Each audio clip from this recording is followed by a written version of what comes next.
একটি পরীক্ষায় 60% ছাত্র ইংরেজিতে পাস করে, 77% হিন্দিতে পাস করে এবং 40% উভয় বিষয়ে পাস করে।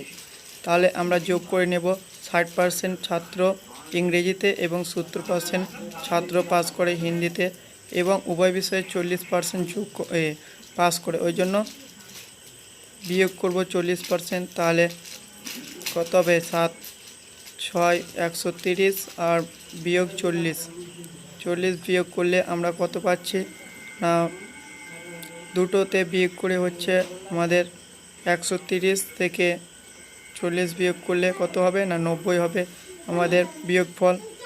তাহলে 90 হচ্ছে আমাদের বিয়োগফল। তাহলে এখন বর্তমানে আমরা কতজন পাচ্ছি না 90 জন পাচ্ছি। তাহলে যদি আমি 100 জন ধরি